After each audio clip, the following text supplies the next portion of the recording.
네, 로마서 제1강이 되겠습니다. 오늘부터 오후 설교는 이제 로마서 강의로 시작됩니다. 본문 말씀은 로마서 1장 1절 말씀이 되겠습니다. 이제 원래 이런 서신서를 이렇게 강의를 하려면 제일 첫 시간에 이제 서론 부분, 배경 부분에 대해서 쭉 설명, 누가 기록했고, 어떤 배경, 어느 식, 이런 것이 하는 것이 강해하는 그런 어떤 시기에 사실은. 저도 이제 배웠을 때 그렇게 배웠고, 저도 이 세상적인 교회가 강해하는 것처럼 강의를 하려면 그렇게 시작해야 되는 건데, 그 강해해도 좋아요. 세상적이 아니라 그렇게 하는 것도 나쁘지 않아요. 괜찮아요. 근데 할 필요가 없는 게, 시간 낭비하면서 할 필요가 없는 이유가 뭐냐면, 그것은 여러분들이 이런 재료, 신학 재료를 찾아보면 다 있어요. 제가 말 안 해도 주석 같은 거 이렇게 봐도 앞에 여러분들 책에 그런 책에도 있죠. 지금 앞에 소위 누가 썼고 몇 년도에 AD 몇 년도 누가 썼고 무슨 배경이야 무슨 목적 이런 게 다 되어 있다고. 못 쓸데없는 왜요? 다 말해놓은 거 그대로 보시면 되는 거예요. 그러니까 그런 배경을 얘기할 필요도, 이 로마로부터 사도 바울이 쓴 것만 아시면 되거든요. 그래서 이제 그런 의미로서 그런 거 하지 아니하고 바로 본문 대지로 바로 본론으로 들어가서 말씀을 나누도록 하겠습니다. 그 배경 부분에 서러운 그런 부분들은 여러분들이 알아서 신학 자료들을 배경 찾아보세요. 다 잘 해석해 놓았어요. 그 배경들 제가 알 수 없는 거 다 잘 해놓았어요. 성경에도 없는 것 그분들이 다 신학 배경들 어떤 상황 어떤 거 다 기록해 놓았으니까 그런 거 찾아보시면 됩니다. 도움이 되도록. 그럼 오늘은 본문 말씀 1장 1절을 주제로서 말씀을 나눌 텐데, 제목을 택함으로 창세전 예정을 이루시다라는 제목으로서 말씀을 나누겠습니다. 오늘 본문 1절에 보면 이렇게 되어 있습니다. 예수 그리스도의 종 바울은 사도로 부르심을 받아 하나님의 복음을 위하여 택정함을 입었으니, 이렇게 됐어요. 그래서 택함을 입었다라고 표현됐어요. 그래서 로마서에서는 이 기독교의 그 핵심 교리가 여기 기록되어 있는데, 먼저 시작부터 이제 예정론과 그 택함에 대해서, 예정론이죠. 성도가 창세전에 구원받았다, 이런 택함, 예정론이 다루어지고 있습니다. 사실은 이 예정론에 대해서 지금까지 정확하게 성경에서 말씀하시는 대로 푸는 자가 없었어요. 지금까지. 그리고 푸는 자가 자기 나름대로 푸는 사람이 있다 할지라도 그 예정론은 모든 사람들에게 공의로 역사하지 않았어요. 그러면 가짜예요. 하나님은 예정이든 무엇이든 무엇을 행하시든 간에 공의가 같이 실행되는 동시에 긍휼이 나타나게 이렇게 역사하는 것이 하나님의 행위거든요. 근데 예정론을 주장하고 있지만은 그들의 그 예정론과 택함은 함께 이렇게 묶어서 이렇게 설명이 될 수밖에 없는데, 그거는 완전히 이미 정해놓은 거, 너 맘대로 내 보기 좋은 거 정했는데 니 뭔 상관이야? 이 로마서 9장 보면 그렇게 돼 있어요. 9장에 볼래요? 나중에 이제 거기도 강해가 해야 할 내용이지만은 19절로 보세요. 9장.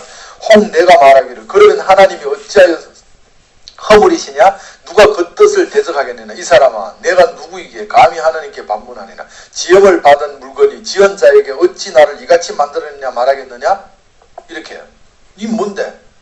네가 뭔데 감히 내보고 내가 널 만들었는데 내보고 이렇게 만들어 저렇게 만들어서 하고 평가는 내 마음대로 만드는 사람이 내 마음대로 할 수 없어? 막 이래가면서 하나님을 불의하게 만들어 간다고. 마치 하나님께서는 그냥 네가 하나님, 나는 하나님 다다. 내가 너희 인간을 창조했으니까 내가 그럼 다요. 너 할 말 있어도 가만히 있어. 이렇게 원망 불평이 가득한데도 내가 만들었던 내 마음대로지 뭐. 이런 아름답게 하나님으로 만들어 간다고. 예정론은. 그러면 하나님이 공의롭다고 하면 공의 안 높잖아요. 하나님은 공의롭게 하나님이 자비를 베푸신다니, 긍휼을 베푸신다니까요. 공의가 나타나면서 하나님이 자비를 베풀어 주는 것이 공의로우시며 자비로우신 하나님이라고 한다고요. 근데 하나님은 마냥 사랑이 많으시고 자비롭다만 말하면서 하나님이 공의가 없는 교리를 하나님의 사랑의 행위, 성경에서 말하는 하나님의 뜻이라고 말하고 잘못된 교훈을 오늘날 지금 전 세계 기독교를 판치고 있어요. 지금. 그거는 성경에서 말씀하고자 하는 하나님의 원함 진의, 아버지의 마음이 아닌 아버지 마음이라는 관역에서 빗나간 사람의 교훈, 뭐에서? 죄라는 거예요. 악을 행하고 있는 거예요. 악의 독사의 교훈에 모든 기독교인들이 거기 이끌림 받고 독사의 자식으로 살고 있는 거예요. 그러면서 그들은 독사라고 생각 못하고 하나님의 뜻을 위해서 살고 있다 라고 오해하고 있다는 거예요. 그러면 지금까지 제가 여러 말씀을 많이 드렸고, 이전에 택함에 대해서 말씀을 드렸을 때 하나님 오전 또 출입국 강의도 또 정확하게 이거하고 같이 가네요. 오늘 오전의 강의가 이 로마서 1장 강의하고 또 같이 딱 이어지는 강의네요. 고센 땅, 구별된 택한 자 안에 속한 자, 택한 자가 안에 속한 자가 택함을 받는 역사라고 그랬죠. 택한 자 안에서 택함 받는 역사라고 이전에도 말씀을 드렸습니다. 바로 그거예요. 근데 오늘은 더 구체적으로 그 부분에 대해서 한번 설명해서 조금 더 여러분들이 의문이 이해하고 들을 수만 있었다면 조금 더 의문이 안 갈 정도로 성경에서 말씀, 여러분이 이해는 와는 완전히 다른 말이지만은 성경에서 말씀하고자 하는 그 말씀 그대로 이 말씀을 흘려줘서 하나님은 공의로우시면서 자비로우신 하나님의 그 예정 택하심이 무엇인지를 오늘 서로 나누는 시간을 갖도록 하겠습니다. 한번 보세요. 하나님은 창세전에 우리를 예정하셨다. 교회를 우리라는 것은 어떤 너, 나 이런 표현이 아니에요. 성경에서. 그래서 우리라는 단어를 찾아보면 보통 보면 에고라는 단어로서 우리를 대치하면서 기록할 때가 많이 있다니까요. 그는 있음이 있는, 시가 있는 땅, 교회라는 의미로서 그리스도를 머리로 한 지체가 모인 이런 모습을 칭하여 성경은 우리라고 표현했는데, 예수님께서 오병이어, 칠병이어 이런 기적들을 제자들과 함께 있으면서 항상 말할 때 우리에게 떡 몇 개 있어? 이렇게 묻는다고요. 요 우리 이런 의미라고요. 이 우리는 예수 안에 속한 제자들을 포함하여 예수 안에서 제자들과 예수 육체가 예수를 통치하고 있는 그 안에 생명 그리스도를 머리로서 예수를 통치하듯 제자들도 예수 통치하고 제자들도 함께 통치받는 그 지체, 그 무리를 칭하여 성경에서는 우리라고 표현되어 있다니까요. 우리를 택했다고 하니까 너, 나, 니, 나인 줄 안다니까. 그런 의미가 아니에요. 이렇게 택한 자 안에서 속한 자를 된 자들을 교회라는 의미로서 우리라고 표현되어 있다고요. 그래서 주기도문에서도 우리에게 빚진 자를, 우리에게 죄사함, 우리에게 이렇게 있죠. 그거는 어떤 니, 나, 개인적인 한 사람을 가리킨 것이 아니라 그 보낸 자 한 사람에게 속하여 어떻게 보낸 자를 통하여 그 안에 속한 그리스도를 머리로 한 지체들, 교회를 칭하여 성경은 우리라고 표현되어 있어요. 그러면 창세전에 에베소서에 있는 그 말씀이 예정론의 이제 핵심적인 그 구절이 되어 있는데 1장 4절에 곧 창세전에 그리스도 안에서 우리를 택하사 이렇게 되어 있다고요. 창세전에 누가 나를 이렇게 표현하는 게 전혀 없어요. 그냥 하나님께서는 예수 그리스도 안에서 나를 택하는 것이지 하나님께서 창세전에 나를 택했다 이런 단어가 없다니까요. 그는 오직 예수만 택하시고 예수에 속하여 나와서 시대마다 또 예수처럼 보내지는 자만 택하셔서 택한 자에 초청받아 들어가는 자를 성경은 택한 자에 속하여 택한 자라고 말하는 거예요. 그래서 하나님은 창세전에 예정을 하셨습니다. 예정은 누구누구를 구원하겠다는 예정이 아니라 예수로서 그 예정이 무엇인지를 보여줬는데 예수가 이 땅에 오셔서 예수의 육신의 원함으로 조금도 살지 못하고 예수 안에 예수를 보내신 자 하나님 바로 생명이죠. 그 안에 그 성령에 의해서 예수님이 사는 그 삶을 칭하여 요한복음 4장 34절에서는 뭐라고 했어요? 예수께서 이르시되 나의 양식은 나를 보내시는 이의 뜻을 온전히 이루는 것이라고 그랬어요. 잘 들어봐요. 오늘 말씀이 너무너무 오묘해요. 굉장히 오묘한 잘 들어봐요. 이게 교리적인 핵심 교리가 들어있기 때문에 기독교의 핵심 교리가 있기 때문에 여러분 듣기가 조금 어려울 거예요. 약간 어렵지만 한번 잘 들어보세요. 그럼 지금 이게 무슨 얘기냐면 하나님께서 창세전에 예정 안 하신 건 아니라니까. 예정하셨다니까. 하나님께서 무엇을 예정했느냐가 중요한 거예요. 우리를 예정한 거예요. 그럼 우리가 뭐라고 그래서 교회라고 그랬죠. 교회는 1단계로 먼저 일단 여러 이렇게 그리스도를 머리를 하여 많은 성도들이 택한 자 안에 속하여 모인 이것을 먼저 2단계로 말하는 교회라고 한다고요. 근데 먼저 그 교회가 되기에는 무슨 교회가 있었어요? 항상 택한 자가 있었다니까요. 예수님이 한 사람이 이 땅에 보내고 와가지고는 뭐라고 그래요? 내가? 예수님이 자신을 칭하여 뭐라고 그래요? 내가 하나님의 성전, 교회라고 한다니까요. 왜? 예수 안에 하나님의 생명이 있어서 예수가 우리가 되었어요. 그것이 창세기 1장 오늘 원고에도 없는 말이 이렇게 나온다고 계속 이렇게 돼서 그래서 원고들을 할 수가 없는 거예요. 그래서 창세기 1장 27절 말씀에서 하나님이 자기 형상 곧 하나님의 형상대로 사람을 남자와 여자를 창조하시되 하나님이 그들에게 복을 주시고 여기서 그러죠. 26절에 하나님이 이르시되 우리의 형상을 따라 우리 모양대로 하나님은 한 분이시죠. 근데 하나님이 뭐라고 그래요? 인간 창조를 뭐라고 해요? 우리라는 모양으로 창조했죠.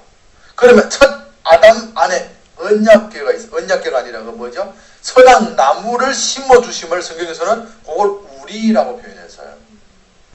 선악 나무가 있는 사는 인간을 칭하여 성경은 우리 하나님의 형상 모양을 닮은 우리라고 표현했거든요. 이 우리는 여기에서는 그냥 우리 복수 이런 거로 되어 있지만은 원어로 찾아보면 그런 의미도 아니에요.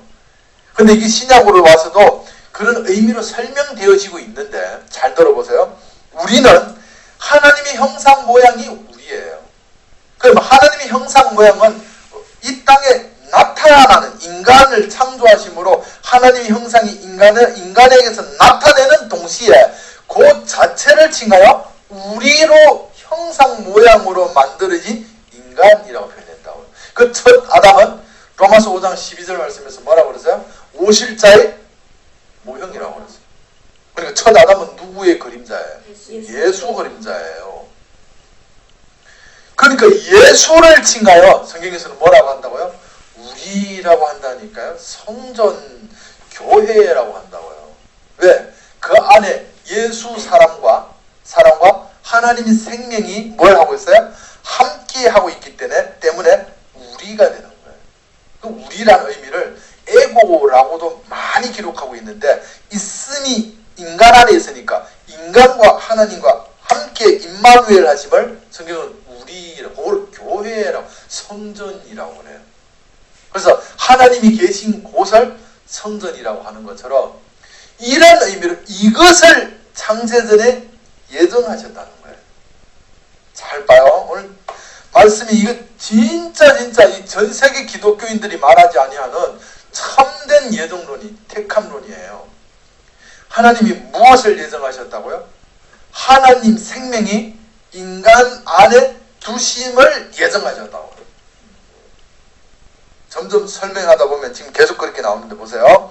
에베소서 1장 5절로 6절 말씀에 4절에서는 그렇게 말해 창세전에 우리를 예정하사 이렇게 시작하고 5절 6절에 그 기쁘신 뜻대로 우리를 예정하사 예수 그리스도 기쁘신 뜻이 하나님의 마음 원함이에요. 기쁘신 뜻대로 우리를 예정하사 예수 그리스도로 말미암아 자기의 아들들이 되게 하셨으니 그래서요. 그러면 하나님의 아들 되기에는 누구로 말미암아 돼야 돼요? 예수 그리스도로 말미암아. 왜? 예수 그리스도가 하나님이 창세전에 예정한 하나님의 형상 모양 우리이기 때문이에요. 이 말 알아듣기 힘들 거예요. 지금 이 말 자체가 지금 어려울 거예요. 지금 이 말이. 다시 말할게요. 하나님이 창세전에 우리를 예정하셨죠. 우리는 너, 나, 이거 이렇게 니하고 나하고 니 모여가지고 이걸 우리라고 하는 거야 성경에서? 아니요. 성경에서 말하는 우리는 교회를 말하고 있는데 교회는 하나님이 생명이 있음 그곳을 우리라고 했어요. 그걸 첫 아담을 만들면서 우리의 형상이라고 말했다고. 그게 호흡이 들어갔죠. 당연히 증거로 그림자이긴 하지만은 하나님의 어떤 그림자를 그에게 두심을, 안에 두심을 우리의 모양, 그림자를 닮은 모양이라고 했다. 예수는 하나님의 실체를 그대로 우리로 임한 모습, 실체가 되셨다고요. 그걸 교회라고 한다니까요. 근데 에베소서 1장 4절에 있는 말씀에 하나님께서 창세전에 우리를 예정하사 이러니까 지를 예정했다고 자꾸 그러네, 자기를. 이게 참 너무 환장하겠는 거예요. 다시 봐요, 앞으로. 이게 핵심이에요.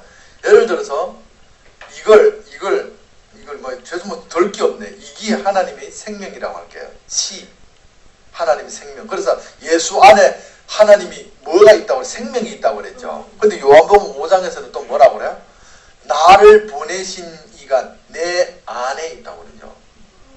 하나님이 보냈는데, 그러니까 하나님이 예수 안에 들어앉아 있다는 얘기가 아니라 하나님이 뜻이, 마음이 예수 안에 두심을, 그걸 하나님이 안에 있다라고 성경은 말하고 있는 거예요. 하나님은 한 번도 이 땅에 내려온 적이 오지 않았어요. 하늘에 항상 계시고 인간의 육신을 입고 하나님이 마음을 주어, 그걸 명령이라고 했어요.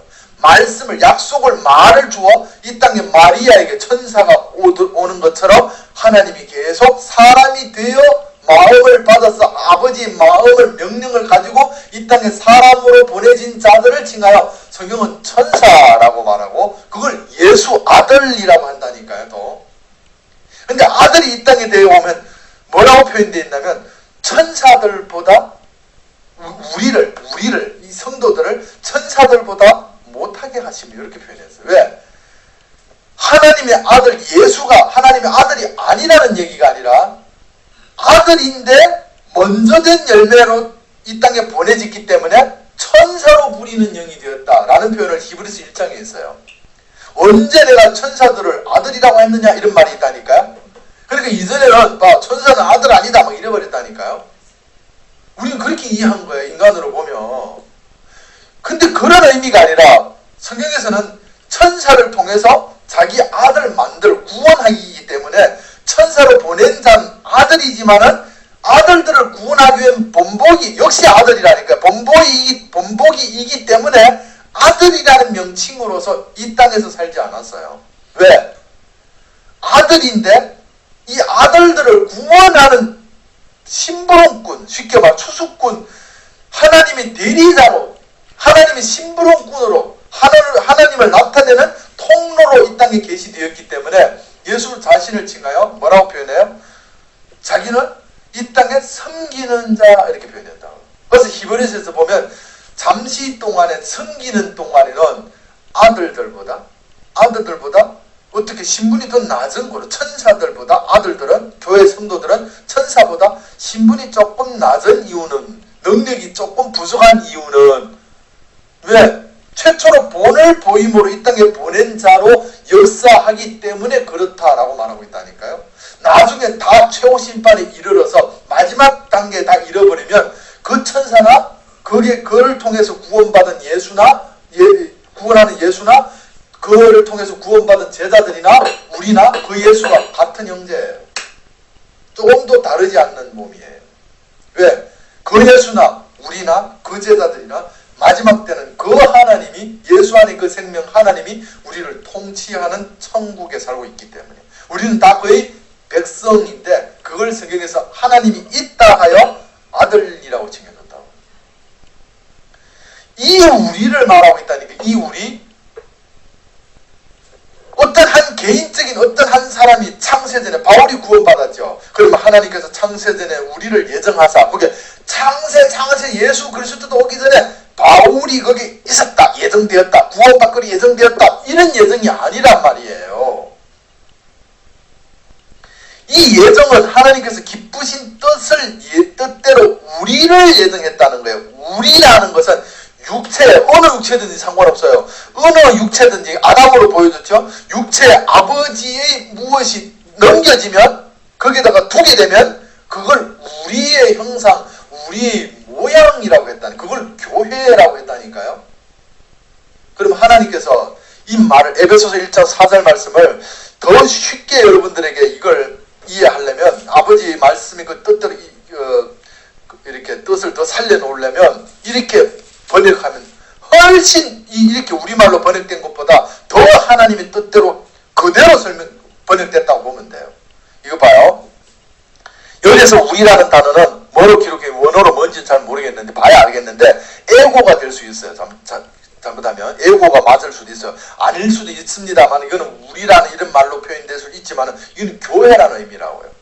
모르겠어요. 안 봤어요. 이걸 오늘 준비하면서도. 그럼 보세요. 4절에 곧 창세전에 그리스도 안에서 우리를 택하사, 이 말을 더 이해하기 좋게 이걸 지극할게요. 곧 창세전에 그리스도 안에서 교회를 택하사, 이 말이에요. 교회는 어떤 모양이에요? 이렇게 생겼어요. 사람이죠. 사람이에요. 이 사람을 항상 밭으로 설명해서 씨는 작고 밭은 이렇게 품을 수 있는 것, 받을 수 있는 거로 표현되잖아요. 이게 사람이에요. 육체예요. 육체에다가 하나님의 생명의 씨라고 그러죠. 형체가 있는 걸 여기다가 형체를 주니까 이 자체가 뭐가 됐어요? 이게 뭐가 됐어요? 교회가 됐다. 근데 이걸 쉽게 말하면 하나님이 씨앗에는 뭐가 있어야 된다고요? 씨앗 안에는 뭐가 있어야 돼요? 안에 형체가 있어야 되죠. 그 예수 안에 생명을 하나님의 형체라고 그래요. 하나님의 형체 생명을 아버지 마음을 육체에다가 탁 이렇게 놔두고 감추어 버렸으니까 이 자체를 칭하여 뭐가 됐어요? 씨앗이 됐다니까요. 이걸 말씀이라고 그래요. 이해되셨어요? 여러분 농사 안 지어봤어요? 저도 농사 지어봤어요. 저도 잘 알아요. 농사 지어봤을 때 씨앗 안에 벼 씨앗 안에 벼이삭이 있죠. 있죠. 그러니까 그 씨앗 안에 뭐가 들어있는 거예요. 사실은 싹 이렇게 모으고 하면 요만큼 파랗게 올라오고 마지막에 좀 이렇게 올라오고 그 다음에 충실한 머리 푹 숙인 누렇게 숙인 열매가 달려있는 것이 그 씨앗 하나 안에서 나오잖아요. 맞죠? 그러니까 그 씨앗 안에 그걸 생명이라고 한다. 그 형체가 들어가지 않으면 그거는 죽은 씨예요. 근데 하나님께서 그 씨를 육체라고 표현했다니까, 예수를. 그래서 예수님이 말씀이라고, 씨앗은 곧 하나님 말씀이라고 했다고요. 그러면 하나님의 생명을, 생명이에요. 있음을 육체 안에다가 이렇게 뒀어요. 그걸 감추었다, 이렇게 밭에 감추었다 했는데, 이렇게 두니까 형체가 있는 육체가 칭하여 뭐가 된 거예요? 씨앗이 되었다고. 이 씨앗이 뭐라고요? 하나님이 형체가 마음이 있으니까 말씀이라고 하는 거예요. 이 자체를 칭하여 육체까지 하나님의 생명이 기록된 이 추수꾼 자체가 저 자체가 말씀이라니까요. 하나님의 말씀이라니까요. 예수가 그래서 말씀이니라 이렇게 했다니까요. 다시 설명해요. 이거 오늘 핵심이에요. 육체에다가 하나님의 마음, 아버지의 실체 영, 분유마 영을 이렇게 두면 이거는 씨앗이 되는데, 이걸 전체로 갖다가 사람이 영접하고 믿어 이걸 마음에 심는 것을 속하다라고 표현해서요. 이렇게 속하고 이 씨앗이 심겨지면요, 이 안에 심겨진 이 형체가 그 사람에게서 싹 이삭 열매로 삶으로 나타나는 것을 아들이 있는 자, 여자가 교회가 아들을 낳아 구원받다라고 말했어요. 이것을 이루기 위해서 예정하셨는데 봐요. 그래서 하나님이 창세전에 뭘 예정했다고요? 교회를, 우리를 예정했는데, 이렇게 인간, 하나님의 마음, 요걸 칭하여 우리라고 한다고요. 교회라고 한다고요. 알아들었어요? 그럼 하나님이 창세전에 교회를 택하사, 요걸 택했다고요. 택하시 아니라 여기 곧 창세전에 그리스도 안에서 교회, 우리죠. 교회를 택하사 우리 사랑 안에 그 앞에 거룩하고 화목케 하려 하심이라, 요걸 예정하셨다고. 잘 들어보세요. 창세전에 그 택하시면 예정이라고, 예정하사라는 뜻이에요. 그럼 하나님께서 창세전에 예정하신 것이 어떤 모양이에요? 네 우리를 택했다니까. 야, 봐라, 창세전에 그 바울이, 그게 하나님께서 사도 바울 구원받음 이렇게 택했는 게 아니라 모든 육체 안에다가 하나님의 생명을 이렇게 두신 요 자를, 이런 모습을 아들이라고, 하나님의 말씀이라고, 생명이 있는 씨앗이라고, 생명이 있어서 구원받잖아요. 영생이잖아요. 생명이 있는 씨앗, 하나님의 아들이라고 하나님께서 이런 아들 만들어내기 위하여 예정하신 거예요. 뜻을 가지신 거예요. 그걸 하나님께서 그걸 예정하셨으니까, 요걸 성경에서 말하기를 에베소서 1장 5절에 그 기쁘신 뜻대로 우리를 예정하사 그래. 요 교회를 예정하사란 말이에요. 그럼 봐요.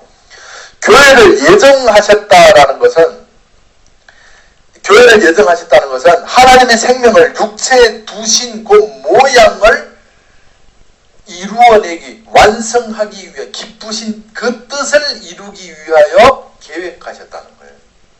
그래서 그 기쁘신 뜻을 이루기 위하여 뭘 하셨다고 그래요? 예수 그리스도로 말미암아 자기 아들을 되게 하셨으니, 그래서 이 땅에 육체에게다가, 인간이란 육체에게다가 하나님의 생명, 영생할 수 있는 생명을 주기 위하여 이렇게 이런 걸 우리로, 이런 모습을 우리 형상 모양을 닮은 이 모습을 만들어내기 위하여 하나님께서 예수 그리스도를 최초의 실체의 본보기를 이 땅에 보냈다라는 거예요. 그래서 예수가 이 땅에 왔는데 예수의 모양이 어떻게 생겼어요? 예수 안에 하나님의 생명 요구이 이렇게 되어 있었는 거예요. 그래서 예수를 하나님의 말씀 씨앗이라고 했다니까요. 이해가 됐어요?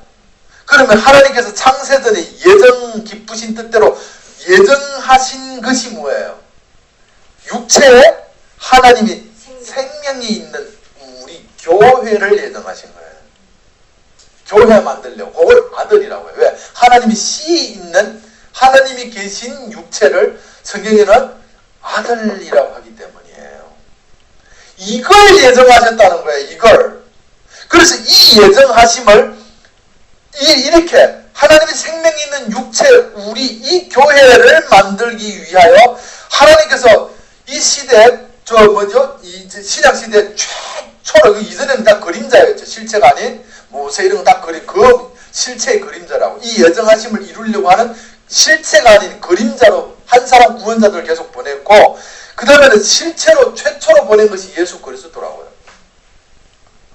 그러면 예수 그리스도를 이 땅에서 예수가 하나님의 마음이 있어서 창세전에 예정하신 그 모양, 그 형상이네. 그래서 골로새서도 보면 예수 그리스도가 뭐라고 그래요? 하나님의 형상이라고 했어요. 하나님의 형상이 누구래요? 예수 그리스도래요. 고린도서 있나? 이건 성경이 몇 구절이나 있는데 제가 이걸 찾을 수 있겠는지 모르겠나 한번 보세요. 고린도 여기 있네. 고린도후서 4장 4절에 보세요. 그 중에 이 세상 신이 믿지 아니하는 자들의 마음에 혼미케 하여 그리스도의 영광의 복음의 왕체가 비치지 못하게 하미니, 그리스도는 예수가 아니에요. 근데 이걸 그리스도와 예수를 나눌 수가 없는 것이, 예수 안에 형상 있는 자체를 성경에서는 뭐라고 그래? 하나님의 말씀, 세상을 구원하는 것 그 자체이기 때문에 예수, 사람, 그리스도 안에 영, 생명까지 다 포함해서 둘을 하나로 말해요. 그냥 둘을 다 하나로 칭해서 그리스도라고 말한다니까요. 그래서 그리스도는 어떤 모양이 그리스도라고 해요? 육체에 하나님이 보이지 않는 하나님의 영이 있는 이것이 하나님의 우리 형상이에요. 근데 예수가 육체 안에 하나님의 형상이 여기 들어가 있으니까 뭐가 붙었지? 형상이 여기 들어가 있으니까 예수가 누구예요? 그리스도는 하나님의 형상이 됐어요. 무슨 형상? 아담을 창조할 때 우리의 모양과 우리의 형상으로 창조한 그 사람의 그림자, 오실자의 모형이죠. 그림자가 아닌 이제는 진짜 우리 하나님의 영이 그 안에 부어준 온전한 하나님의 마음이 부어진 온전한 형상이라는 거예요. 그림자 형상이 아니라, 모형이 아니라. 그래서 이걸 우리의 형상과 우리의 모양으로 만들어진 예수 그리스도인 거예요. 예수는 하나님이 만드심이에요. 피조 아들이에요. 예수를 창조자 하나님으로 보려고 하니까 이게 새 성경이 해석이 되겠어요? 풀리겠냐고요. 아담이 하나님의 형상과 모양으로 만들어진 것을 피조물이라고 하고요. 예수가 그 형상 그 모양이 되어 오셨다니까요. 그리고 예수도 똑같이 아담을 만들듯이 육체에다가 하나님이 아담에게는 생기가 아닌 생기를 부어줬죠. 호흡을 부어줬고 예수 안에는 아버지 마음 전체를 부어줘 버린 거예요. 이 차이를 있다 뿐이지 똑같이 아버지 영으로서 생명이 있는 자로 살리는 영을 부어주심으로 아들에게 낳으셨다니까요. 만드셨다니까요. 그래서 전 세계가 이 말씀으로 많이 뭐가 되는 거예요? 창조가 되는 거예요. 봐요. 그 모습을 창세기 1장 3절에서 2절 3절에서 말했는 1절로 3절에 하나님이 천지를 창조하시죠. 창조하실 때 그 모양이 세상이 어떤 모양이었어요? 육체를 표현하기를 공허하고 혼돈하고 흑암이 깊음 위에 있는 그것을 어둠이라고 했다고요. 그 어둠을 예수님이 빛으로 이 땅에 오시면서 하시는 말씀이 그걸 세상의 사람들이라 육신이라고 해요. 그 어둡고 공허한 그 세상 인간 육신에게 어두움에 하나님이 뭘 주셨어요? 빛이 생명이죠. 하나님의 형상이죠. 예수 안에 생명. 빛이 있으라. 이렇게 둔 것을 하나님의 형상과 모양을 어둠이라는 육체에 뒀더니 낮 밤이 되고요. 그 다음에 그 빛 아래에서 조명받는 어둠들이 쭉 지어지는 것이 6일 창조의 역사예요. 그래서 성경은 그로 말미암지 않고는 전 세계가 그로 말미암아 지음을 받았나니 이렇게 말한다니까요. 왜? 빛이 있으라 하심으로 만물이 자랐기 때문이에요. 이해가셨어요? 그래서 지금 오늘 지금 피조 세계로 보여준 것이 이런 달빛, 별빛, 햇빛 이런 것이 없으면요 만물이 성장하지 못한다니까요. 그래서 그 빛이 있음으로 말미암아 작은 광명, 큰 광명, 별들이 생겨났고 그런 것 때문에 이 피조 세계에 씨 있는 가진 열매, 무슨 가진 열매, 뭐 있는 열매 이런 모든 동물, 식물들이 생존할 수 있는 생명으로 만들어지게 된 것을 그로 말미암지 않고는 모든 것이 지음받지 않았다 이렇게 표현한 거예요. 그러면 그 예수 사람 목수의 아들로 오신 그 예수로라는 말이 아니라 그 예수 우리를 예정하신 육체에다가 하나님의 생명을 둔 자로 이 세상을 창조하시는 하나님이라고요. 그래서 2000년 전에 오신 그 예수로 말미암아 최초로 하나님이 이 세상을 창조하시는 본을 보여주셨던 거예요. 육체에다가 하나님의 생명을 둔 그 씨앗 하나님의 말씀으로 요걸 우리라 하나님의 형상이라고 하고 그것을 통하여 이 세상 아들들 되기를 만들어 가시는 어둠에다가 빛을 또 통치를 받게 하게끔 빛이 있으라 하는 아들들 만들어가는 창조가 계속 시작되고 있다는 말씀이었어요. 그래서 여기서 예정이라는 단어를 찾아보시면 에베소서 1장 5절에 있는 예정하사라는 단어 프로 오리조라고 되어 있는데 헬라어로 이 단어는 전에 정하시다라는 사전적 의미예요. 고린도서 2장 7절 말씀에서 이 단어를 이렇게 사용하고 있습니다. 오직 은밀한 가운데 있는 하나님의 지혜를 말하는 것으로 곧 감추어졌던 것인데 하나님이 우리를 영광을 위하여 만세전에 미리 정하신 것이라. 여기 미리 정하신이라는 단어가 프리오조 예정하사라는 말이에요. 그러면 이 예정이 뭐라고 그래요? 오직 은밀한 가운데 있는 하나님의 지혜로 말하는 것으로서 곧 감추어져 있는 것인데 요걸 예정하셨대요. 감추어진 것. 그것이 세상에 감추어져 있는 상태의 그 모습을 하나님이 우리를 영광을 위해 만세전에 예정한 것은 세상에 감추어져 있는 것이다 라고 말하고 있는 거예요. 사도행전 4장 28절에서 보세요. 하나님의 권능과 뜻대로 이루시려고 예정하신 그것을 행하려고 이 성에 모였나이다 그랬어요. 이 성령을 받은 모든 성도들이 지금 하나님의 권능 성령을 받았죠. 아버지의 마음을 받았어요. 받아서 우리 교회가 되었어요. 그래서 이 우리 교회가 된 성령을 받은 성도들이 뭘 하려는 무슨 일을 하는 자들이라고 그래요? 권능의 뜻대로 이루시려고 예정하신 그것을 행하는 자라고 그래요. 봐요. 하나님의 형상, 아버지의 생명의 마음이 육체에 이렇게 부어진 걸 말씀이라고 하고, 아버지 씨가 있기 때문에 아들이라고 한다고요. 이렇게 이걸 우리라고 했는데, 이런 우리가 된 이 모습이 된 자, 육체에 하나님의 생명이 부어진 우리가 된 자들은 무엇을 한다고 그래요? 하나님이 예정한 뜻을 행하려고 하는 자들이라고 그래요. 너무 어려워. 그러면 보세요. 그걸 그래서 이렇게 성령을 받은 자들을 택한 자라고 하는데, 우리라고 하는데, 이 우리를 택하신 이유, 예정하신 이유는 뭐예요?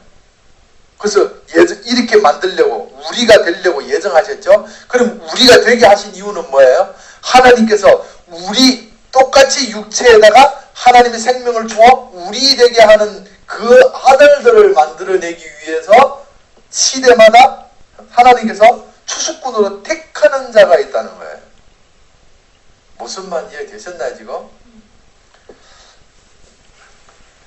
요한복음 4장 34절로 36절에서 보세요. 예수께서 이르시되 나의 양식은 나를 보내신 이의 뜻을 행하며, 이렇게 됐죠.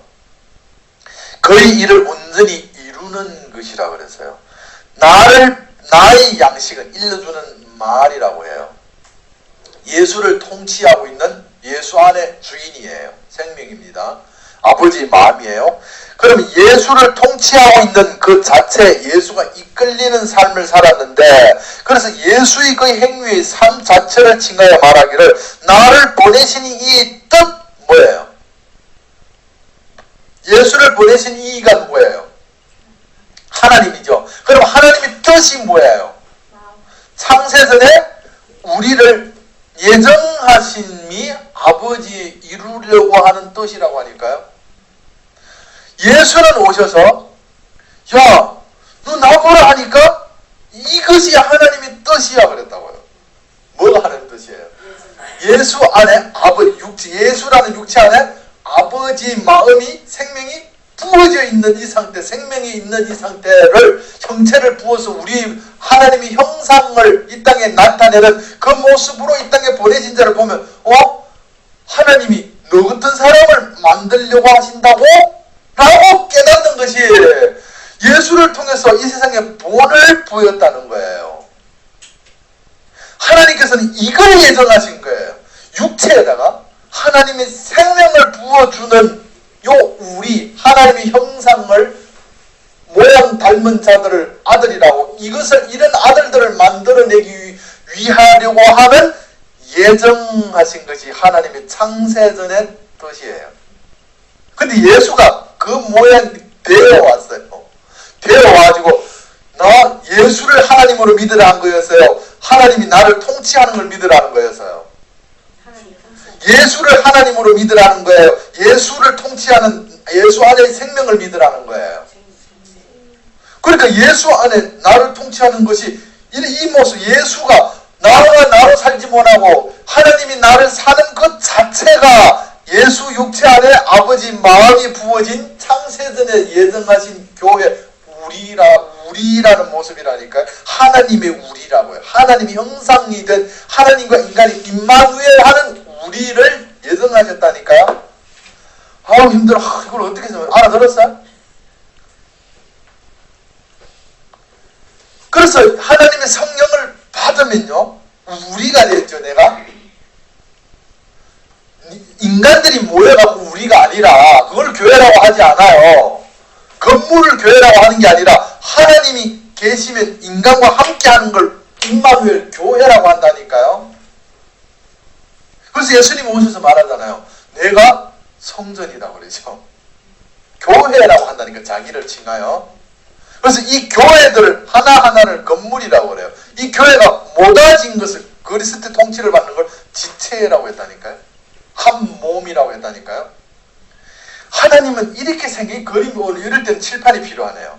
이런 인간의 모습 안에 하나님의 생명을 이렇게 둔 걸, 이렇게 추수꾼으로 보냄받은 예수가 이 모습이었다고. 이렇게 보냄을 받은 이것이 하나님이 창세전에 이런 그 모양을 만들어 많이 창조하기 위하여 예정하셨다니까요. 그리고 최초의 본보기로 이렇게 이 모양 자체를 예정하신 그 모양, 우리가 된 모양 자체를 이 땅에 보낸 것이 예수 그리스도였는데, 예수 안에 하나님의 생명이 있도록 육체에다가 부어져 있는 이 모습이 하나님이 또 이런 모양을 많이 창조하겠다라는 말이었어요. 그래서 예수가 아들이라고 하고, 예수를 영접하고 믿었더니, 그 본을 받아서 믿었더니 예수의 호칭과 똑같이 예수가 되는 동시에 우리를 다 아들들이라고 하잖아요. 그러니까 하나님은 예수를 이 땅에 보내심으로 뭘 하셨어요? 세상에게 보여줬어요. 내가 창세전에 예정한 기쁘신 뜻이 있는데 뭔 줄 알아? 예수를 딱 갖다 놓고, 이 예수라고 할게요. 이렇게 이미 설명했으니까, 육체에다가 하나님의 생명의 씨가 마음이 이렇게 부어있는 거, 이걸 말씀이라고, 씨라고, 아들이라고, 예수라고 그럴게요. 그 이름, 아들 이름이 예수밖에 없어요. 예수예요. 예수님이 최초로 이 땅에 어두운 세상에 보내요. 쭉 보냈어요. 보내고 설명합니다. 야, 본보기로 보냈어요. 내가 창세전에 우리 교회라는 요 모습이 우리다. 하나님과 인간과 함께하는 걸 우리 교회 성전이라고 한다. 요런 것들을 많이 찬송하는 자들, 요런 모습이 된 자들을 많이 만들어서 하나님을 찬송하려고 요렇게 생긴 모양을, 요렇게 생긴 모양만 나를 찬송할 수 있으니까 이 모양을 만들려고 하나님께서 예정하셨다. 그래서 이 세상은 이 모양이 만드니 어떻게 생긴 줄 모르니까 내가 최초의 예수 그리스도를 최초의 모델로서, 본보기로서 이 세상에 보냈다. 야, 하나님이 요것 만든다니까. 그래서 나를 영접하고 믿으라고 말이 뭐였어요? 네가 나대라 이 말이었거든요. 답하면서 나대기야, 뭐 나같이 되기야 라고 했다고요. 예수 되기의 도전이 아니라 믿고 영접해서 나로 살아라는 말이었다고요.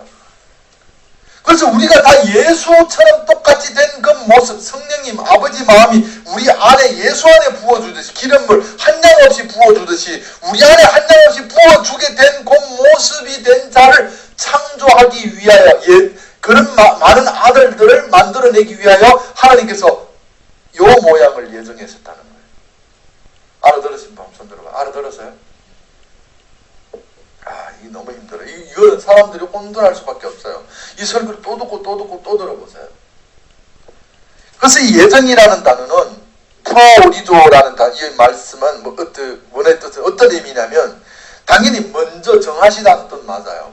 근데 여기 사도행전 4장 28절에서 우리가 어떤 자들이에요? 하나님의 권능을 뜻대로 이루려고 우리가, 교회 이렇게 하나님의 성령이, 생명이 이렇게 부어져서 우리라고 예정하신 그 모양 그대로 만들어진 자들이 모여서 하는 일이 뭐냐면, 또 요 모양을 많이 더 만들어내려고 씨 뿌리는 자가 된다니까요.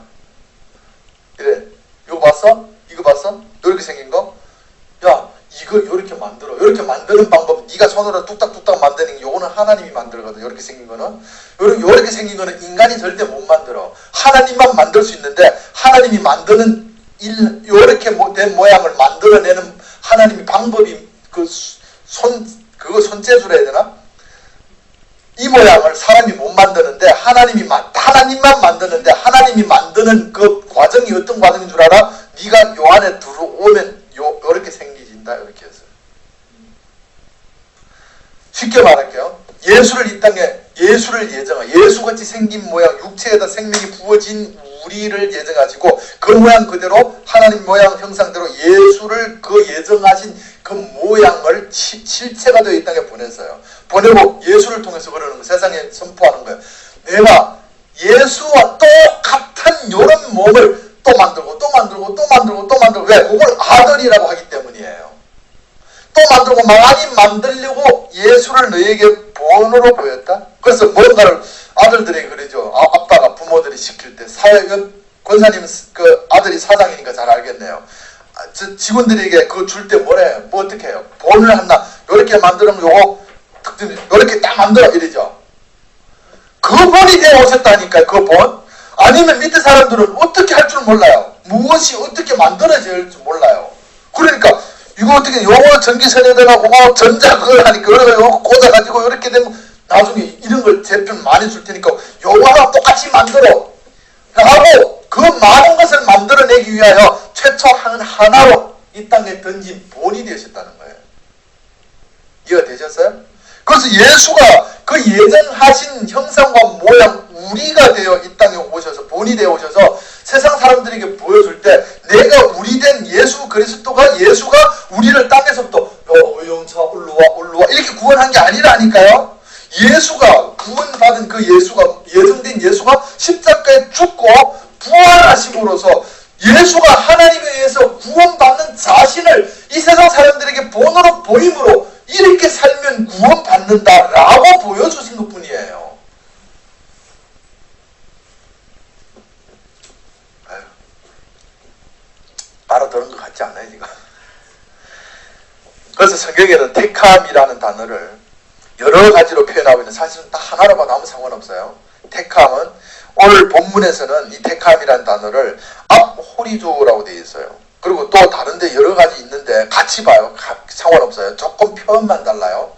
간단하게 설명을 드리겠습니다만은 그리고 또 에클렉토스라고 되어 있고요. 그 의미는 뽑다, 택하다, 뽑아내다라는 의미로 택함이고요. 또는 에클레고마이라고 되어 있는데 부르다라는 의미로 택함이라는 뜻이에요. 다 같아요. 뽑다나 부르다나 사실은 다 같은 건데 표현이 다르니까 여기는 부르다라는 표현으로 택하시고 여기는 뽑다, 세상에서 뽑는 게 부르는 거잖아요. 사실은 그 표현이 언어 표현이 달라서 이 원어의 발음이 다른 것이지 뜻은 똑같다고요.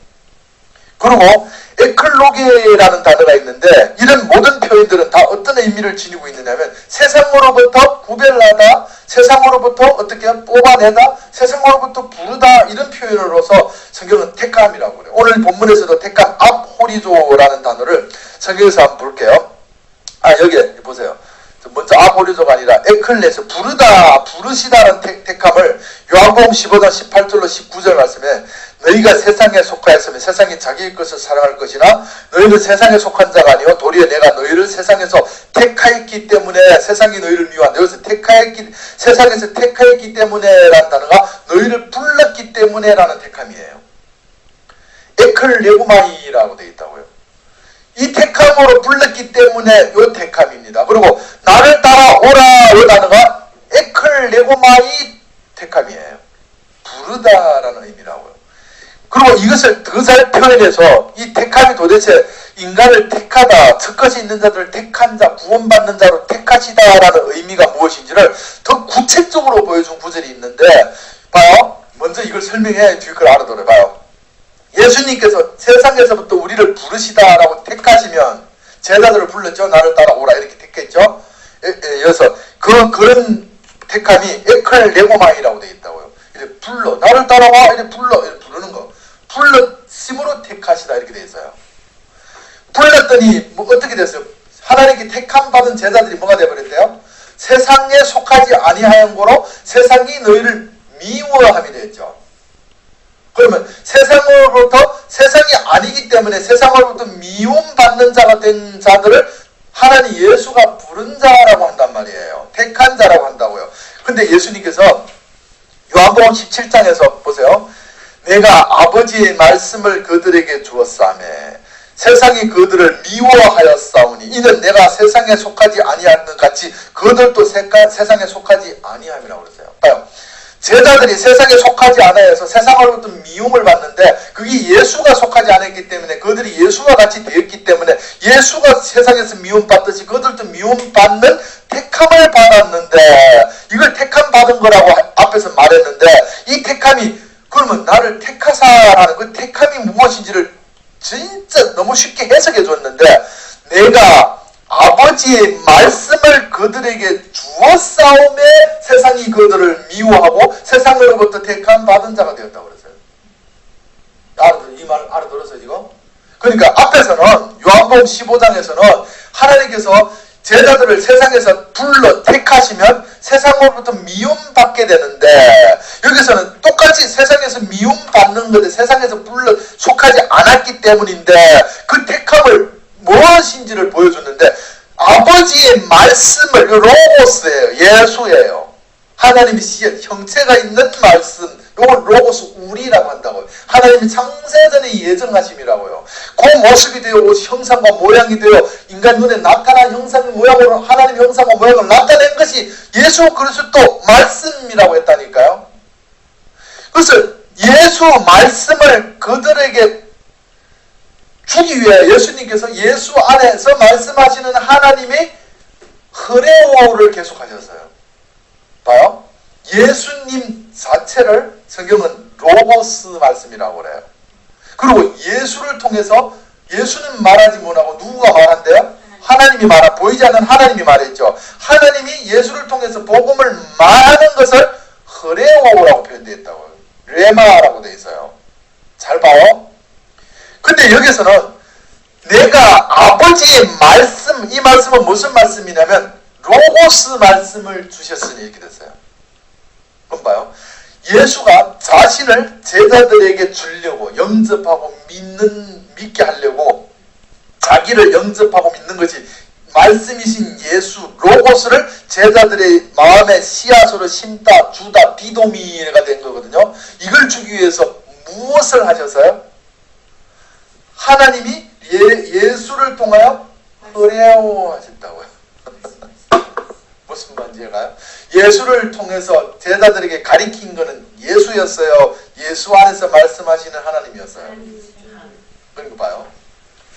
예수와 하나님이 예수 안에 생명으로 있는 요걸 우리 교회 아들이라고 그러고 요걸 하나님이 말씀이라고 그래요.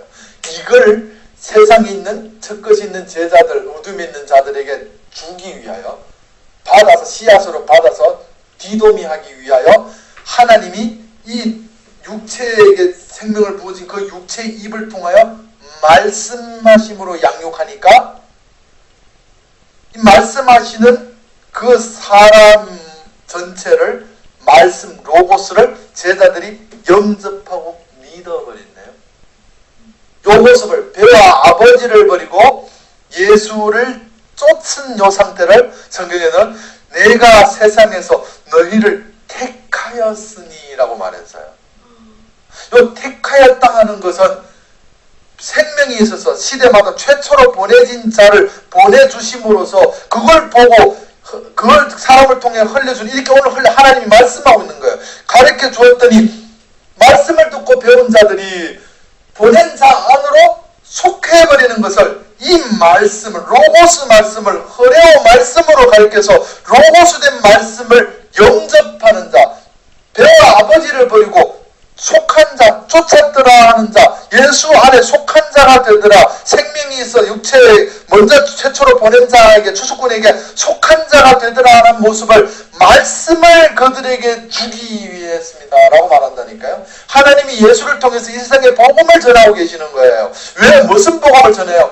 예수를 통해서 말씀하시는 하나님이 예수를 영접하라고 보내고 계속 양육하고 있는 거예요. 왜? 예수를 영접해야만이 문을 여는 것이 되는 거고 열에 들어와야 예수 안에서 예수를 통치하는 그 안에 생명의 통치를 받는 자가 되기 때문이에요.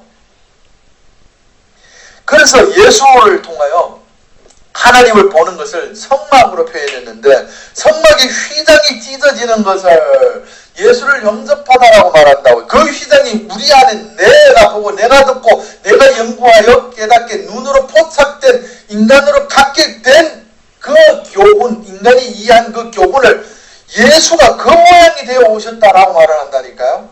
그래서 내 소유를 다 파는 것이 내가 본 예수를 찢는 것이다 라고 말을 한단 말이에요.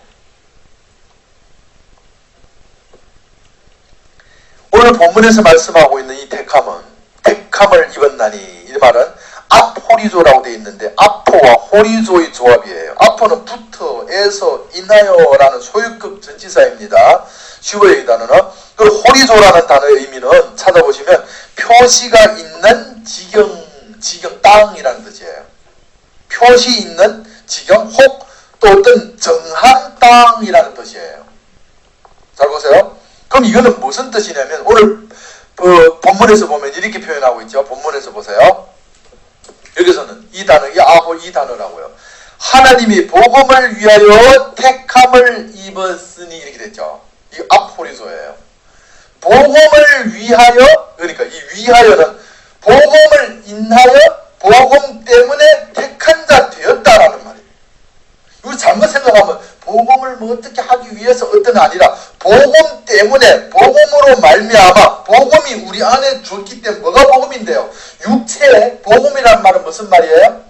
복음이란 말? 다음 시간에 이 말씀을 할 텐데 복음이란 말은 그 말 자체가 중국어로는 이렇게 복이라는 복자가 음성이라는 음이라는 음이에요. 복음이에요. 그건 뭐예요? 복은 기쁜 복된 소식, 복된 음성이 복음이라니까요. 복된 음성이 뭔데요? 야, 인간들은 죄와 허물로 다 지옥하고 죽는다. 근데 복된 음성. 아니 근데 하나님의 창세는 예정하신 그 말씀을 그걸 배워서 하나님께서 아버지 생명을 값없이 우리에게 이렇게 우리에게 부어줘서 생명이 있어서 지옥 안 가고 우리를 영생하게 만든데 이게 뭐예요? 기쁜 복된 소식이라고요. 그게 예수였어요. 예수가 하나님의 말씀 소리였어요. 음성이었다고. 무슨 소리? 예수 봐라. 예수 안에 하나님이 육체에다가 하나님이 생명을 부어줘서 인간은 다 썩어서 죽는 건데 안 죽고 무덤에서 안 죽고 부활했다? 이거 소식이야. 무슨 소식? 부활 산다는 기쁜 소식이야. 이게 복음이에요. 다음 시간에 복음을 말한다고요. 그래서 복음을 위하여가 아니라 복음으로 인하여 복음이 우리 안에 들어 영접되었기 때문에 택해졌다라는 말이거든요. 그러면 이 말을 그래서 여기서 앞호리조라는 단어 의미가 그래서 금방 해석해 주는 대로 어떤 의미예요? 부터 인하여와 호리조라는 말은 표시가 있는 지경 이래놓고 여기 지금도 보면 저 주차장에 주차할 곳이 없으니까 사람들이 어때요? 여기다가 이 앞에도 그러더라고요. 주차 빨리 늦게 오면 주차할 곳이 없으니까 어떻게 해요?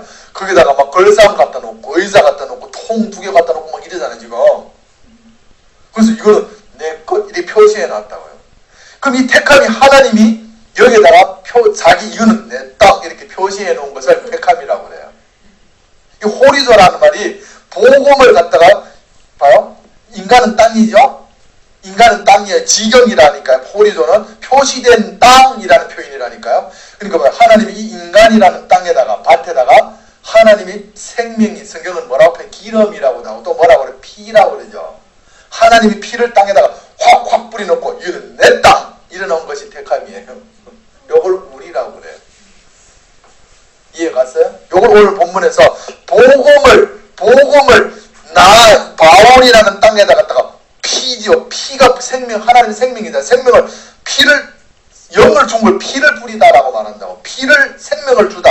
피를 뿌렸더니 피 뿌린 땅, 피 묻은 땅, 하나님이 피 묻은 땅, 내 땅, 하나님 자기 땅. 요걸 택함 앞호리조라고 말했어요. 얼마나 기가 참 많아요. 저는 이 설교 준비하면서 여러분을 가리키기 전에 제가 가리킴을 받거든요. 이거 준비하면서 또 이렇게 구체적으로 배웠어요. 저. 하나님이 배워줘서 배우고 배운 걸 또 이렇게 말해주는 것 뿐이에요. 먼저 배웠다는 것 뿐이지 똑같이 배웠어요. 옛날에 아는 것이 아니라 요 설교 준비할 때 때를 따라주시는 성령의 말하심에 따라서 요 설교 준비할 때 다음에 요 설교하면 또 다른 설교 나와요. 또 다른 말 나와요. 그래서 성경은 이것을 택함이라고 그래요. 그래서 택한 자 안에서 택함을 받는 거예요. 그래서 이런 택함을 설명해 주기 위해서 시간이 얼마나 됐어? 시간이 벌써 이렇게 됐으니 빨리 마쳐야 되겠는데 한번 보세요. 그래서 성경은 아브라함을 통해서 봐요. 저 시편 35편 135편 4절에 보면 여호와께서 자기를 위하여 야곱 이스라엘 자기 특별한 소유를 택했다고 그랬죠. 하나님께서 언제 야곱을 택했어요? 하나님께서 언제 애굽에 있는 이스라엘 백성을 야 너 내 아들 하나님이 내려오셔서 택했나요? 택했어요? 안 택했어요? 애굽에 있는 모세가 구원받는 그 사람을 하나님이 너는 내 장자라 이스라엘 백성을 내가 택한 아들 장자라라고 말한다니까요. 하나님이 언제 애굽에 있는 430년 살게 된 애굽에 있는 자를 언제 택했냐고요. 그게 뭐 누구 아론이 있었고 뭐 훌이 있었고 뭐 그 누구 여호수아도 있었다니까. 그 무리 가운데 어렸겠지. 여호수아는 그때게 어렸는데 갈렙도 있었고 다 있었겠죠. 그게 미리암도 있었고 다 있었겠죠. 하나님이 언제 내려오셔서 모세를 택하듯이 야 미리암 너 택했다? 누구 아론 너 택했다? 너 뭐야 여호수아 너 택했다? 누구 택했다? 이렇게 택했어요? 안 택했는데 하나님께서 애굽에 있는 모든 그 자기 아브라함에 속해서 야곱의 아들로 들어간 75명으로 난 그 모든 자손들을 다 뭐라고 하느냐면 하나님이 택한 자라고 말한다고요. 잘 들어보세요. 그러면 그 애굽에 있는 모든 자들이 자기 백성, 예수가 이 땅에 오심이 뭐라고 오셨다고 그래요? 자기 백성을 구원할 자예요. 자기 백성이 아닌 표시되지 않는 땅은 하나님이 땅으로 씨를 뿌리지 않아서 그 형체가 없어서 구원이 열매가 없는 거예요. 하나님은 자기 땅에다가 씨를 뿌려요. 그걸 예수 말씀 씨를 뿌리려 이 땅에 왔다는. 왜? 그 자기 백성에게 예수 씨를 뿌려서 예수와 똑같은 열매 아들을 만들어내기 위함이거든요. 그게 하나님이 창세에 예정하신 형상과 모양이라니까요. 우리라고 해야 했다니까요. 그런데 애굽에 있는 사람들 하나님 오셔서 너 택했다 이렇게 택하지도 않았는데 하나님께서 택한 백성이라고 한다니까요. 그럼 이것을 보여주어서 우리에게 전하려고 하는 하나님의 그 의미는 뜻은 마음은 무엇이었냐면 하나님께서 이 애굽에 있는 자들을 택한 자가 된다는 것은 하나님께서 아브라함을 택했기 때문이라는 거예요. 잘 들어봐요. 하나님께서 아브라함 한 사람만 택했어요. 아브라함 한 사람 택하고 야곱의 12아들 다 아브라함이 나왔죠. 싹 다 아브라함에게서 나왔죠. 아브라함을 택하셨더니 아브라함에 의해서 낳고 나아졌어요. 나아져서 12되고 나중에 75명이 된 것이 거기에 들어가서 또 낳고 나은 것이 뭐예요? 하나님께서 택한 자라고 한다니까요. 그러니까 하나님은 뭐로 택했어요? 그래서 그들이 기도를 들었었다 응답하시는 것도 아브라함을 기억하셔야 된다니까요. 왜? 하나님께서 아브라함만 택했어요. 택하시고 아브라함에게서 속하여 낳은 자들을 택한 자라고 한다니까요. 그럼 이 택함을 갈라디아 4장에서 아들로 낳은 자만 택한 자가 낳은 자들을 택한 자라고 한다고요. 그럼 이 아들로 낳는 것이 무엇인지를 말이 있는데 한 구절만 보여드릴게요. 예수님도 이 땅에 오셔서 제자들 사랑하는 자녀들아 나의 자녀들아 이러죠. 니고데모 의원들 그 누구죠? 아르마디 요셉 이런 의원 예수보다 나이 훨씬 더 많아요. 근데 예수님이 오셔서 오히려 제자들도 베드로 같은 사람들은 나이가 얼마인지는 잘 모르겠어요. 수염 봐서는 나이도 어찌 보면 예수와 더 많고 그럴 수 있을 수 있다고 생각해요. 그 제자들 안에서도. 근데 예수는 오셔서 자기를 쫓고 생명으로 진리를 믿고 따르는 모든 사람들을 칭하여 다 뭐라 그래요? 나의 자녀들이라고 한다니까요. 예수가 베드로 낳았어요? 안 낳았는데 왜 지 아들이라고 그래? 예수가 말씀을 흘려서 영접하고 믿어 속한 것을 아들이라고 한다고. 예수가 낳은 자녀라고 한다고. 그걸 예수의 속한 자, 택한 자라고 그래요. 아브라함 한 사람을 택하고 아브라함에게서 속하여 낳은 모든 자를 하나님이 택한 자라고 하는 것처럼 예수 안에 속하여 보낸 자 안에 속하여 보낸 자의 말씀 듣고 낳은 자들을 아들이라고 하고 그 안에서 속한 낳은 아들들을 성경에서는 택한 자라고 말한다는 거예요. 하나님은 예수만 택했고 모세만 택했고 아브라함만 택했는데 그 안에 속하여 낳은 자들, 거기서 아들로 태어난 자들을 칭하여 택한 자라고 말한다니까요. 그래서 갈라디아 4장 19절 말씀에 바울이 말합니다. 자기는 아들 없어요. 시집 장가도 안 갔다니까요. 근데 이러는 거예요. 나의 자녀들아 너희 속에 그리스도 형상을 이루기까지 다시 너희를 위하여 너희를 낳는 수고한다 이런다니까. 이렇게 낳는 아들들, 이렇게 속한 아들들을 그 보낸 자 안에서 이런 해산의 수고로 낳게 되는 아들들, 거기에 속한 자들을 칭하여 택한 자라고 한다고요. 그것의 이유는 아브라함으로 보여줬는데 하나님이 택한 자라고 이름을 칭할 수 있는 자기 백성이라고 칭함을 받을 수 있는 그 백성을 애굽에 430년 동안 있는 백성을 이라고 말하고 있는데 그들을 하나님께서 내려와서 택한 적이 없는데 택한 자가 되는 이유는 아브라함을 택하시고 아브라함이 낳은 아들들이기 때문에 하나님께서는 택한 자라고 한다는 거예요. 택함은 택한 자 예수 안에 속하여 제자들을 양육하듯이 양육해서 나를 따라오라 해서 이렇게 해서 아들로 이렇게 낳은 그 모습 자체를 성경에서는 택한 자라고 한다.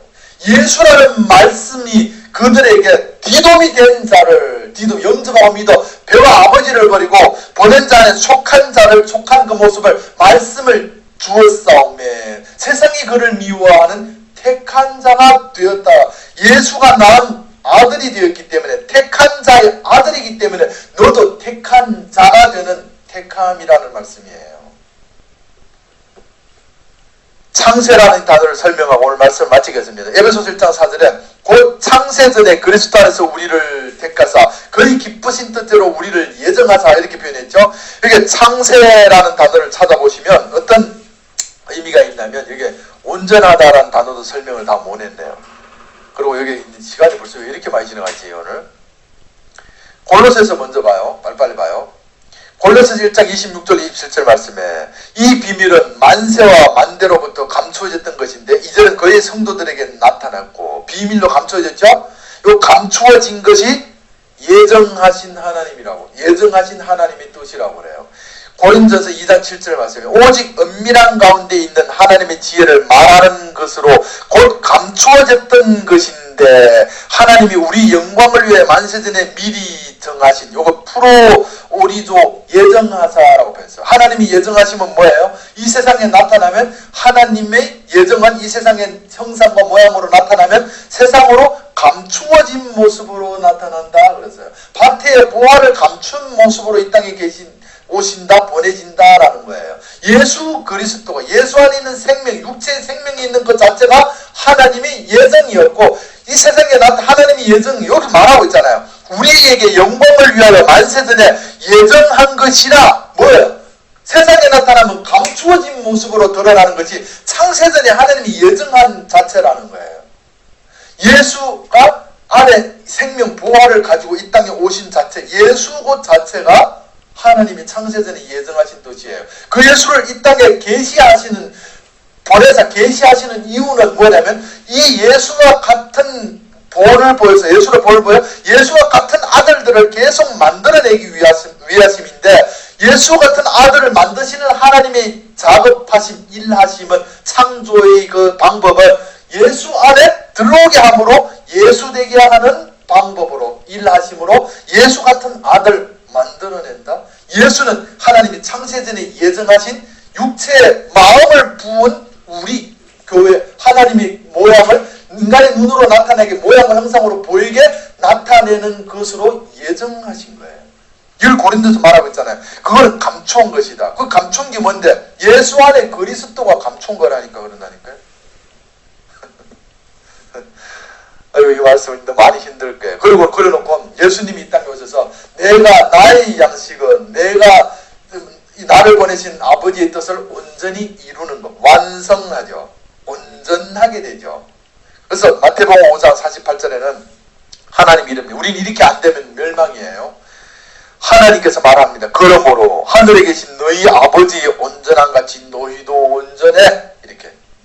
그러니까 봐라, 우리가 죄지면 안 된다 하잖아. 봐라, 그러면 안 된다 하는 이런 것 가지고 온전하니 거룩하니 막 이러고 교회는 지금 싸움하고 있어요. 성경에서 말하는 온전함이라는 뜻은 무슨 말이냐면, 아버지가 되어 아들을, 아버지가, 하나님 아버지가 예수를 아들로 이 땅에 낳는 것으로 본을 보여준 것처럼, 세상을 사랑하사라고 보여준 것처럼 그 아버지의 행위를 같이 행할 수 있는 것을 온전함이라고 해요. 그러면 아버지가 아들을 낳는 것을 온전이라고 하는데, 예수가 아버지 안에서 양육받아서 아버지 마음을 충만히 부원받아서 흘리게 되는 것을, 제자들을 아들로 낳다라고 말했다니까요. 그걸 온전이라고 그래요. 뭐가 온전이에요? 아들을 낳을 수 있는, 씨를 뿌릴 수 있는, 살리는 영이 되어진 자를 칭하여 온전한 자라고 말한다니까요. 그래서 당대에 노아는 온전한 자라. 그리고 욥을 말해서도 당대에, 그 시대에 욥은 하나님 보시기에 험터티도 없고 온전한 자라. 사람이 그렇게 하나님처럼 됐다는 말이 아니라 하나님이 예정하심을 이 세상에, 그럴 때는 증거로, 그림자로지만 하나님의 뜻을 이 세상에 본으로 뿌릴 수 있게, 본이 될 수 있는 그 모습이 된 것을 성경에서는 아들을 낳는 아버지 된 온전한 자라고 말한다고요. 그럼 이 창세전에 택했다, 창이라는 단어를 찾아보시면 창이라는, 창세라는 창자 하나가 다른 단어예요. 카타볼레라고 되어 있어요. 이거는 카타발로에서 유래가 되어 있는데 고린도후서 4장 9절 말씀에서 이렇게 기록하고 있습니다. 카타발로가 박해를 받아도 버림받지 아니하며 꺾꾸림을 당하여도 망하지 아니하고, 여기서 꺾꾸림을 당하고라는 단어가 카타발로예요. 잘 봐요. 히브리서 6장 2절 심판에 관한 틀을 다시 닦지 말고 온전한 대로 나아갈지니라 그러죠. 심판, 율법에 있는 그 심판 초등 거기서 벗어나라는 말이에요. 율법에 그걸 계속 그렇게 머물러 있지 말고 다시 닦지 말라. 닦지 말다, 닦다라는 단어가, 틀을 닦지 말고 닦다라는 단어가 카타발로예요. 그럼 이 창이라는 의미는 무슨 의미예요? 기초를, 여기서 꺾꾸림을 당하다라는 표현을 했는데 이거는 던지다, 이렇게 아래로 던지다라는 의미거든요. 근데 이걸 히브리서 6장 2절에서는 똑같은 카타발로라는 단어를 뭐라고 표현해 놓냐면 닦다, 기초를 닦다라고 표현했어요. 그래서 우리가 집을 지을 때 기초를 이렇게 놓는 걸 우리는 닦다라고 표현하죠. 그래서 기초를 놓다, 집 지으려고 기초 놓다는 말은 무슨 말이에요? 모퉁이 돌로 놓다, 본이, 성경에서 그걸 본이 되게 하다라고 말했어요. 그래서 예수가 이 땅에 본이 되어 이 땅에 오심을 창, 카타발로 세라고 되어 있다고 봐요. 창세, 이 단어는 어떤 단어 같이 묶어서 설명하고 말씀 마칩니다. 창세라는 것은 카타발로 코스모스예요. 코스모스, 세상이란 정리, 선악으로 이거는 그러면 안 돼, 이거는 그러면 이건 해야 돼, 이거는 그러지 말자, 이거는 그래야 돼, 이러면서 했는 것이 선악으로 정리정돈 세상이 이 양심의 선악의 양심으로 사는 세상이라고 한다고, 사람들이라고 한다고요.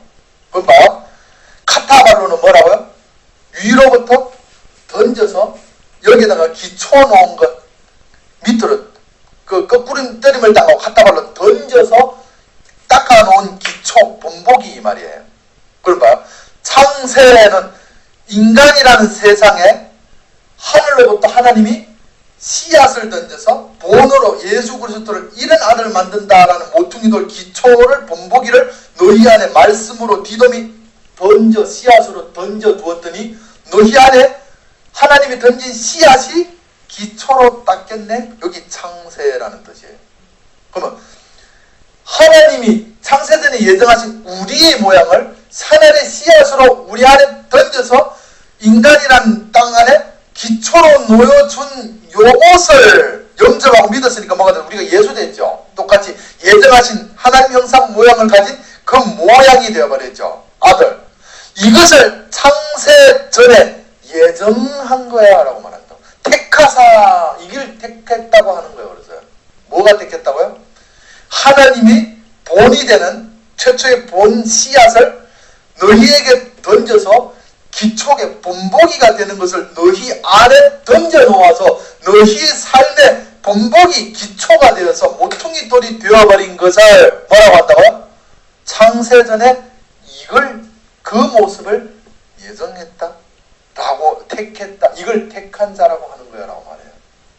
택함은 택한 자 안에서 택함을 받는 것을 아브라함을 통해서 아브라함에 속한 자녀들을 먼저 그림자 증거 복음이긴 하지만은 보여준 것이, 애굽에 있는 사람들을 하나님 내려와서 일일이 택하지, 한 사람 한 사람 택하지도 않았는데 아브라함의 자손으로 태어났다라고 하여 그림자로 보여줘서 그러나 아브라함 몸에서 태어난 모든 자들을 칭하여 자기 백성 택한 자라고 하고, 신약에서도 아브라함의 후손으로 태어난 유대인들을 칭하여 자기 백성이라고, 예수를 자기 백성에게 보낸다니까요. 그걸 1단계로 택한 자라고 하는데 그 택함을 통하여 실제적으로 구원받은 하나님의 아들 택함을 보여줬어요. 그걸 예수로 보여줬는데 아브라함을 통해서 그에게 낳은 자들을 하나님이 그림자로 이걸 택한 백성이라고 보여준 것 같이 예수를 택했다, 예수 실체다 택했다, 하나님이 이 택함을 너희에게 줬다.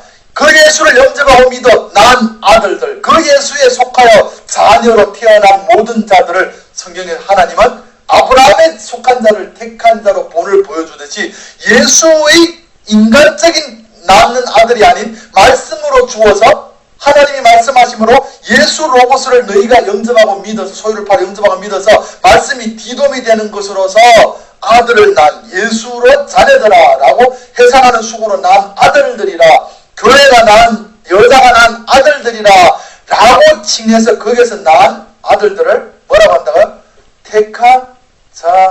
택한 자에게 속하여 아브라함에게서 났으니 택한 자가 되는 것처럼 예수 택한 자에게서 말씀 듣고 속하여 낳았으니 아들로 낳았으니 너희가 택한 자가 되는 거야 라고 말했다. 기도하겠습니다. 그러한